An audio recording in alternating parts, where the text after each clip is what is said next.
crise sécuritaire dans l'Est, il n'y aura pas de dialogue entre le gouvernement congolais et le mouvement du 23 mars, persiste le chef de l'État, Félix Tshisekedi. Il a dit lors de la conférence de presse conjointe animée avec son homologue suisse Alain Berset ce jeudi à Kinshasa. Nous ferons un tour à Mbuji-Mayi où le directeur général de Télé 50 séjourne pour la visibilité des travaux d'infrastructures réalisés par le Bureau central de coordination dans le cadre du projet de développement de 145 territoires. L'instabilité continue de régner dans la province du Sud Kivu. À peine réhabilité dans ses fonctions, le gouverneur Théo Ngwabidje vient d'échapper à une 5e motion de censure. Ravi de vous retrouver sur Télé 50 pour vous informer. À la une de l'actualité, le chef de l'État a eu un entretien ce jeudi avec son homologue suisse Alain Berset en visite humanitaire en République démocratique du Congo. C'est à l'issue du point de presse conjoint que Félix Tshisekedi s'était prononcé sur le déploiement de la force régionale dans l'Est. Le président congolais s'oppose toujours au dialogue avec le M23. Félix Tshisekedi a laissé entendre que le M23 sera cantonné près des Kindu au Maniema, qui sera suivi du retrait des troupes de l'EAC. Le but simplement de déstabiliser la région pour des intérêts qui n'ont rien à voir avec l'insécurité du Rwanda, parce que ce prétexte du soutien de la RDC au FDLR est fallacieux. Ça n'a rien à voir. Les FDLR, c'est une force résiduelle aujourd'hui qui n'est dangereuse d'ailleurs que pour la RDC, parce que ce sont devenus des coupeurs de route qui n'attaquent plus du tout le Rwanda et qui n'ont plus de revendications politiques contre le Rwanda. C'est plutôt pour des intérêts autres que ceux-là que le Rwanda nous a fait cette guerre. Et donc, si ceux qui nous ont fait cette guerre soutenue par le Rwanda sont des Congolais comme ils l'affirment, ils devraient normalement accepter de rentrer dans ce processus de désarmement, démobilisation et réinsertion et rentrer à la vie civile. Et là, j'aimerais faire une précision et le marteler comme il le faut. Il n'est pas question ici de dialogue politique avec ce groupe. Je le dis et je tiens à le préciser, il n'en sera jamais question. Tout simplement parce que nous savons comment ceux qui nous déstabilisent procèdent. C'est à l'aide de ce genre au moyen de ce genre de dialogue qu'ils profitent de la situation pour nous infiltrer des éléments qui plus tard vont créer des revendications fallacieuses et justifier donc leur agression de la République démocratique du Congo. Nous n'allons pas le faire parce que nous avons retenu les leçons du passé d'une part, mais parce qu'aujourd'hui aussi il y a une nouvelle donne.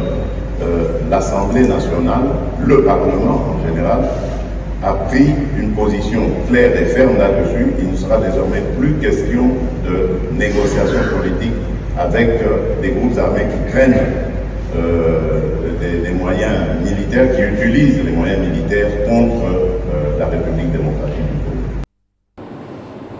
Et le directeur général de Télé 50 séjourne depuis ce jeudi à Mbuji-Mayi, aux côtés du directeur général du Bureau central de coordination, Jean Mabi. Jean-Marie Kassamba et Télé 50 vont assurer la visibilité des différents travaux d'infrastructure réalisés par le BCECO au Kasaï oriental. C'est dans le cadre du projet de développement local de 145 territoires. À peine arrivé, le DG du BCECO et celui des Télé 50 ont été reçus en audience par le gouverneur de province, Mathias Kabea, avant de se confier à la presse locale. Nous avons la mission à Mbuji-Mayi avec deux objectifs. Vous savez que la province du Kasaï oriental fait partie de nos provinces d'intervention dans le cadre PDL 145 territoires.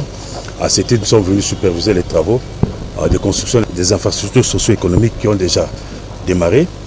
Mais aussi, le mois dernier, si vous vous souvenez, nous avons signé un protocole d'accord avec le gouverneur de la province, nous confiant le rôle de maître d'ouvrage délégué dans le cadre des travaux de réhabilitation et de reconstruction de la voirie urbaine, mais également réhabilitation des bâtiments publics.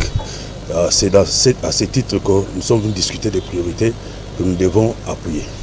Juste le message pour signaler que Télé 50 est à Mbuji-Mayi, au Kasaï oriental, sur invitation du directeur général de BESECO, qui est notre partenaire, pour constater le travail qui est fait ici dans les cadres de 145 territoires, mais également pour une certaine visibilité de ce qui se passe, notamment en termes de transformation ici. Il y a un certain nombre de choses qui ont été faites, dont Télé 50 chaîne nationale, internationale, a l'obligation de montrer effectivement province par province ce qui s'est fait. Donc, je remercie pour ce faire le DG de m'avoir invité à ces grands rendez-vous. Le gouverneur vient de nous recevoir et il va nous accompagner, nous permettre de parcourir en tout cas l'ensemble des travaux qui ont été réalisés ici, ceux qui sont en cours et les projets à venir. Et je donne rendez-vous à nos téléspectateurs pendant au moins cette semaine. Ils vont voir la réalité de ce qui se passe en Mbuji-Mayi. Et les parties prenantes au ProADR de 3 provinces de l'espace Grand Kasaï ont pris part à un atelier d'imprégnation de ce projet du gouvernement créé au ministère du Développement rural. Question pour l'unité de gestion du ProADR de présenter les 10 projets aux participants. Cet atelier dit de Mbuji-Mayi, qui a été ouvert par le gouverneur du Kasaï oriental, Mathias Kabeya, en présence des secrétaires généraux du développement rural et de la décentralisation, a permis aux participants de comprendre leur rôle dans la mise en œuvre du ProADR. Après le mot de bienvenue de la bourgmestre de la commune de Bipemba et le mot d'ouverture de l'atelier par le gouverneur du Kasaï oriental, le secrétaire général au développement rural et président du comité de pilotage du ProADR, projet d'appui au développement intégré de l'économie rurale, Elvis Pikiabo, a tenu à rassurer ses compatriotes vivant dans l'espace Grand Kasaï de la mise en œuvre de ce projet dans ce coin du pays dans un bref délai. Pour Elvis Pikiabo, le ministère du développement rural, à travers le ProADR notamment, est en train d'exécuter la vision de développement à la base prônée par le chef de l'État Félix Tshisekedi.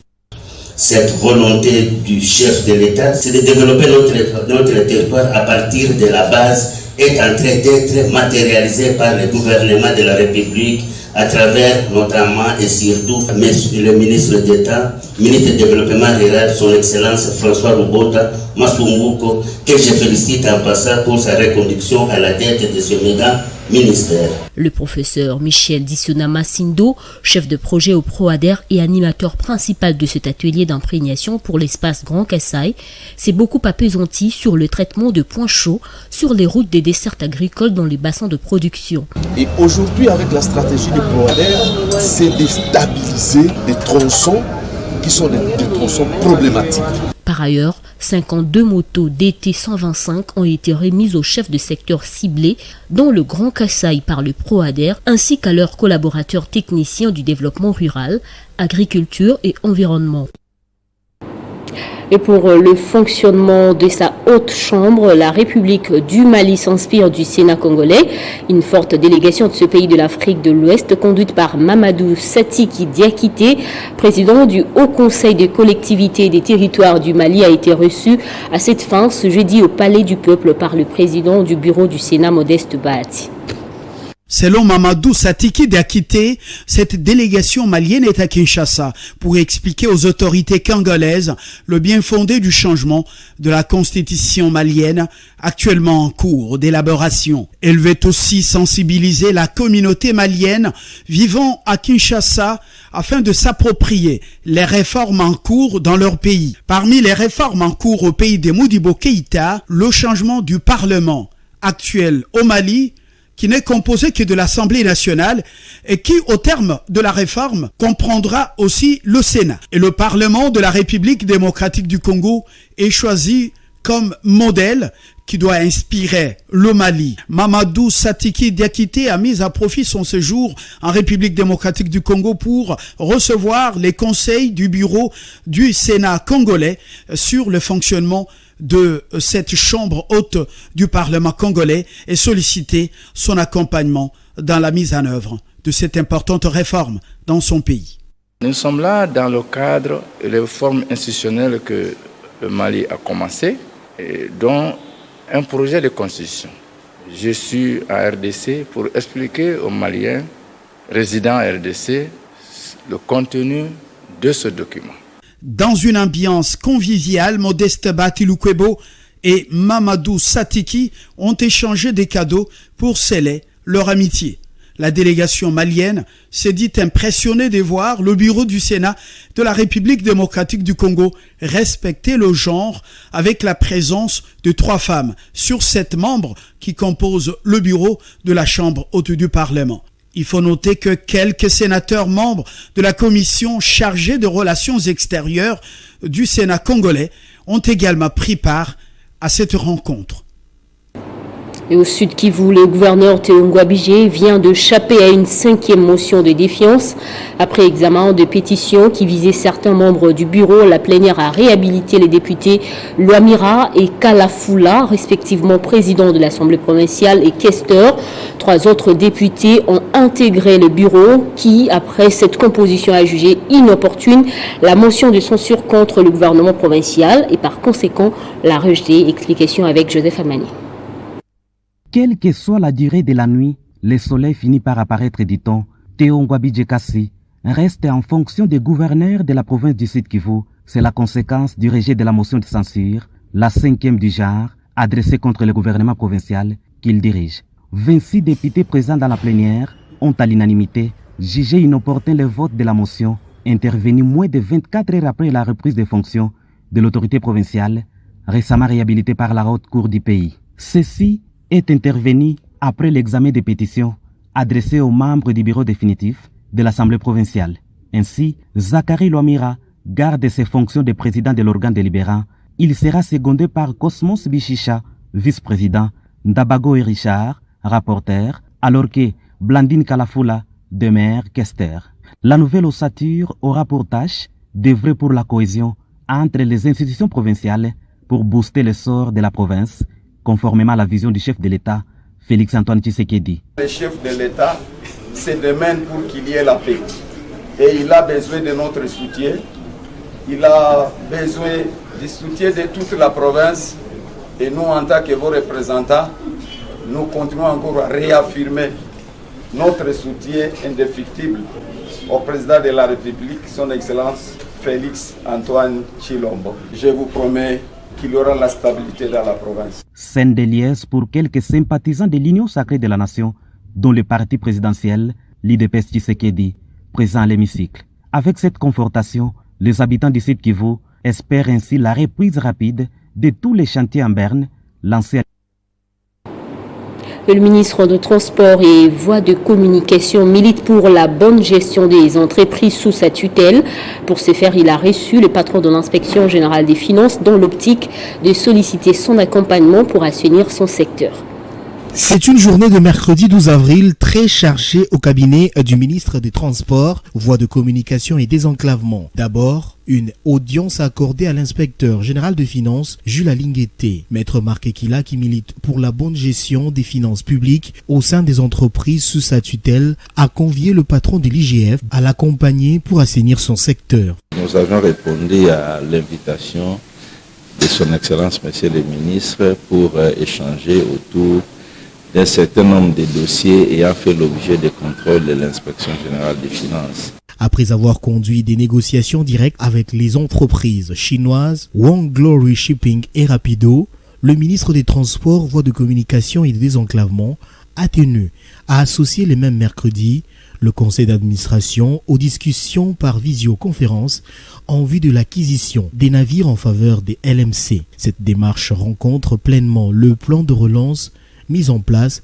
par les LMC et Lambert Mende fait le point. Nous sommes venus discuter avec le ministre des Transports et Voies de Communication pour lui faire rapport des efforts que nous sommes en train de faire. Dans un autre cadre, le ministre des Transports a échangé avec 2 députés provinciaux élus de l'espace Grand Katanga au sujet de la construction du chemin de fer du corridor central.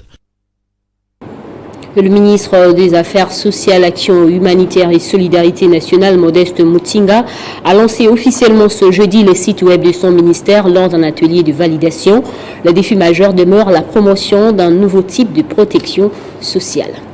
Je lance le www.minas.gouv.cd C'est un outil de travail de promotion des activités et information du ministère des Affaires sociales, Action humanitaire et solidarité nationale, les www.minas.gouv.cd, site web conçu pour répondre au devoir d'assurer la communication institutionnelle des actions du ministère à tous les niveaux. Lancé officiellement par le ministre Modeste Mutinga, qui a dans son intervention cadré cette innovation interactive dans la modernisation et l'humanisation de leur système de protection sociale, dont l'objectif est d'améliorer l'image des marques du ministère. C'est dans ce cadre que le ministère des Affaires sociales, Action humanitaire et solidarité nationale vous convie à la visualisation de son système de communication à travers son site web.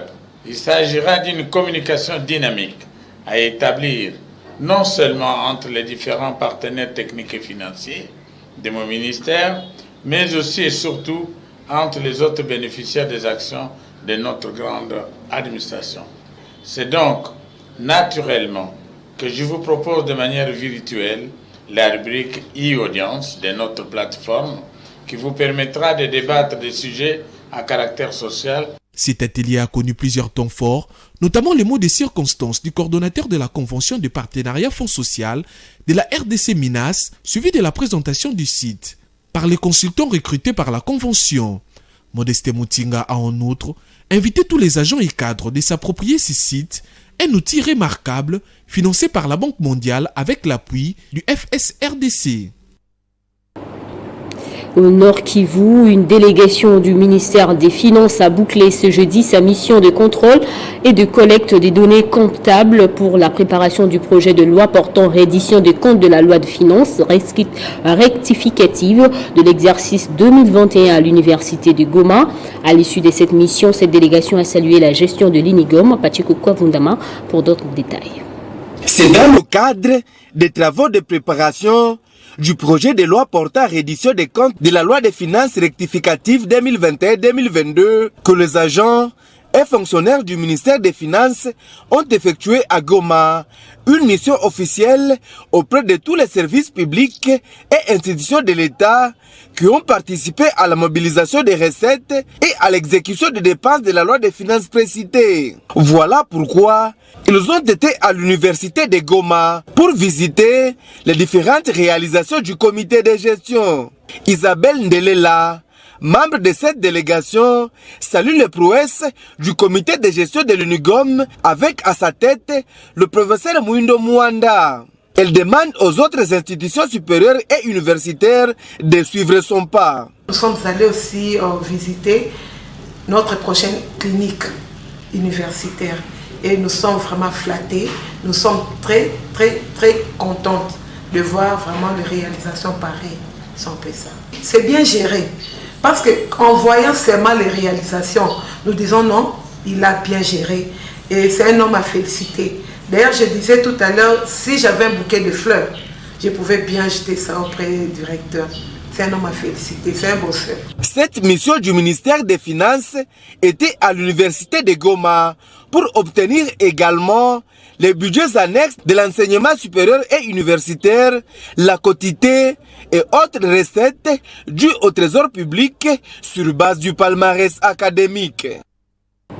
Au parti politique Alliance populaire pour le social, les appels se multiplient pour une participation massive des femmes à la sortie officielle prévue ce 15 avril de la coalition CPG, dont APPS est membre. Séraphine Kiloubou, présidente de ce parti, s'est rendue à la fédération de Moamba pour sensibiliser les femmes de cette circonscription à prendre part à cet événement. La sensibilisation autour de la sortie officielle de la CPG prévue en date du samedi 15 avril à la Fikine continue son bonhomme de chemin. Après les étapes de Lukunga, Funa et Tchangou, Séraphine Kiloubou Koutouna, vice-ministre des Transports, s'est rendue dans la fédération de l'Alliance populaire pour les sociales des Moamba pour mobiliser les mamans à se ranger un ordre de bataille pour ce grand événement. Le 15 avril, à la Fikine. Je vous rappelle que nous avons un seul rendez-vous, c'est la sortie officielle de la CPG. C'est pourquoi je suis ici avec vous les mamans des Moamba pour qu'ensemble nous préparions cet événement. Toutes les femmes de Moamba derrière les chefs de l'État soutenant sa vision. Nous ne cesserons de lutter pour la parité dans les institutions du pays.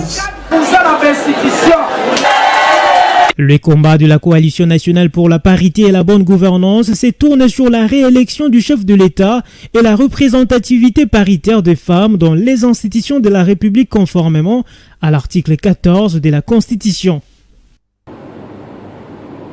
On parle révolution de la médecine moderne avec le centre hospitalier Initiative Plus dans ce journal.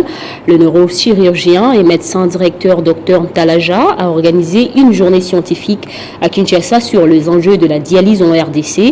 Une journée animée par le professeur Makolo, Pierre Chiali Kolo et Ngilou Bouma.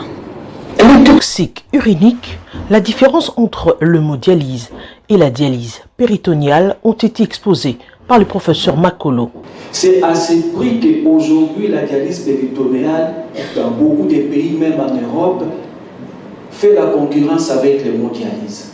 Et des études ont montré que les deux techniques sont comparables parce que les deux techniques se sont améliorées. Le docteur Ngili Bouma a quant à lui exposé sur le centre des mots dialyse du centre hospitalier Initiative Plus. Tous ces malades-là, des consultations, il faudrait les regrouper sur place ou bien les mettre sur une banque de données et les permettre de donner leur soins. Formé à l'UNIKIN, le professeur Chiali Kolo, qui a poursuivi sa spécialité en Europe et où il a travaillé pendant 40 ans, a affirmé que le centre hospitalier Initiative Plus a réuni toutes les conditions matérielles et il y appartient de former son personnel. C'est le résultat d'une rencontre avec Maman Olive.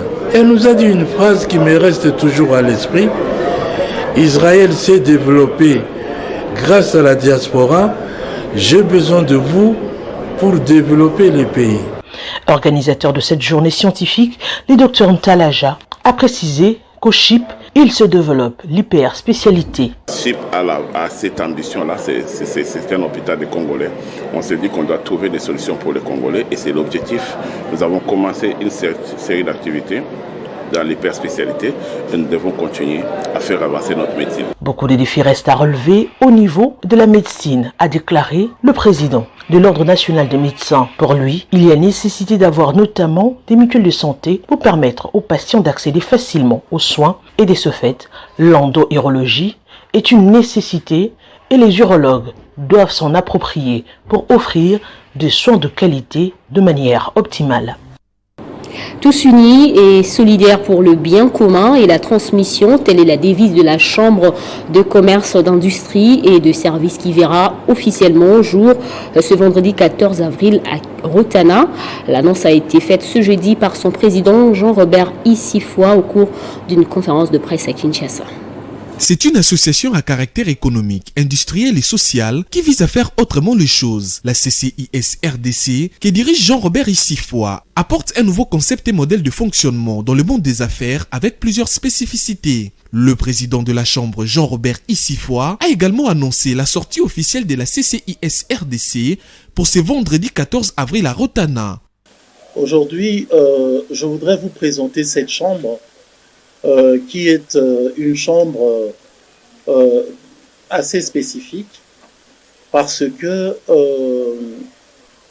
la chambre de commerce, d'industrie et de services, contrairement aux autres chambres qui existent dans notre pays depuis plusieurs années, qui sont des chambres bilatérales et consulaires, la chambre CCIS est une chambre multilatérale ouverte sur le monde.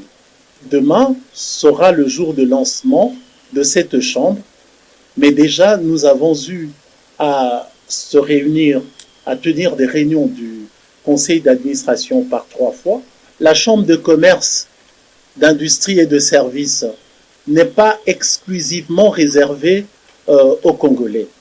Nous voulons collaborer, discuter, interagir avec les autorités, avec ceux qui prennent des lois, avec ceux qui nous gouvernent. À noter que la Chambre de commerce, d'industrie et des services de la RDC est multilatérale, ouverte sur le monde, œuvrant dans la promotion de l'unité de ses membres afin de réaliser les grandes choses ensemble. Et c'est dans la salle d'Africana Palace que les femmes de l'Alliance pour la réforme de la République, réunies autour de la députée nationale et présidente de cette plateforme Henriette Ouamou, ont commémoré les combats de la femme pour ses droits. Elles ont à cette même occasion exprimé leur solidarité aux femmes victimes de la guerre de l'Est.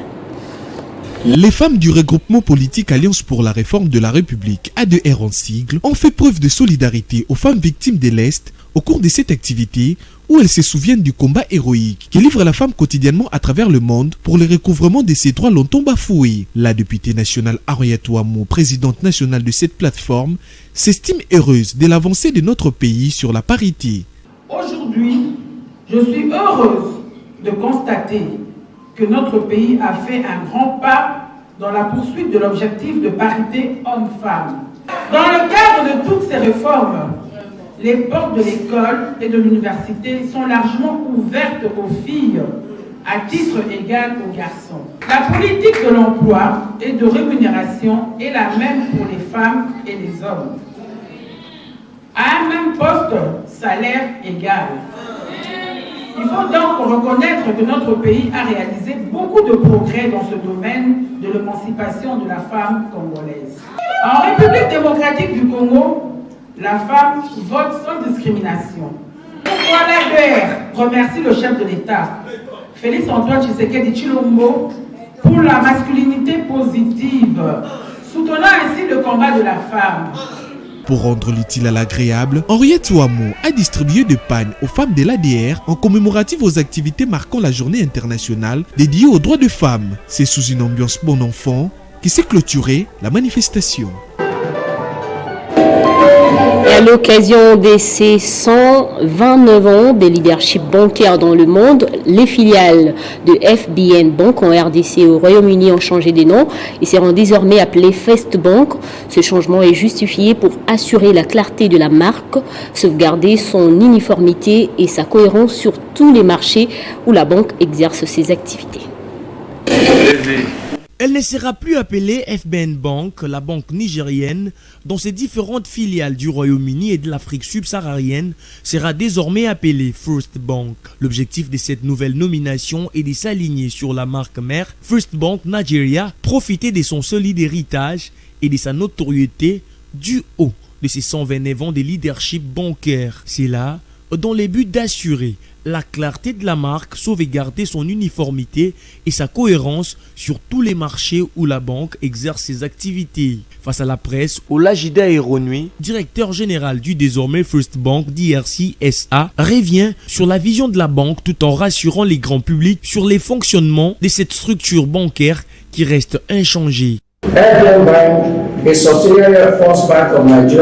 Le changement de nom de FBN Bank RDC en First Bank RDC renforcera la position privilégiée de notre marque en tant que partenaire pour la construction de la nation. Nous voulons rassurer le grand public sur notre engagement à fournir d'excellents services à tous nos clients grâce à une gamme de produits diversifiés et à des prix compétitifs, ainsi qu'à un personnel passionné et centré sur le client qui soutient nos objectifs d'avoir un impact positif sur les entreprises et les institutions locales. Notons que les premières filiales à changer de nom sont les FBN Bank UK, FBN Bank Sierra Leone, FBN Bank Gambie et FBN Bank DRC. Elles sont tous désormais connues sous le nom de First Bank. Mais par ailleurs, les filiales du Ghana, Sénégal, de la Guinée seront les prochaines à faire l'objet du changement d'appellation. Place au rappel des titres. Crise sécuritaire dans l'Est, il n'y aura pas de dialogue entre le gouvernement congolais et le M23, persiste le chef de l'État Félix Tshisekedi. Il a dit lors de la conférence de presse conjointe animée avec son homologue suisse Alain Berset ce jeudi à Kinshasa. Et puis nous étions à Mbujimayi où le directeur général de Télé 50 séjourne pour la visibilité des travaux d'infrastructure réalisés par le Bureau central de coordination dans le cadre du projet de développement local des 145 territoires. Et dans la province du Sud Kivu, à peine réhabilité dans ses fonctions, le gouverneur Théo Ngwabidje vient d'échapper à une 5e motion de censure. Merci d'avoir suivi cette édition. Restez informés sur l'Espace 50.